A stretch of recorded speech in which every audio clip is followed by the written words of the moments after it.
hears a baby bird somehow fall out of her nest.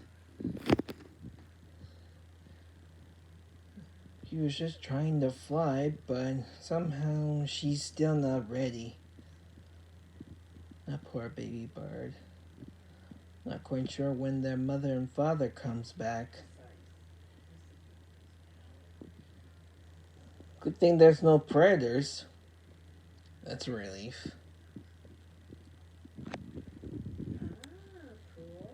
It's quite a shame.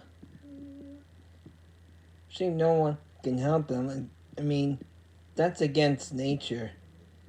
If you try to help, if one of us try to help if May and Mom try to help, he might frighten her, or you might, she, they might break her legs or her wings.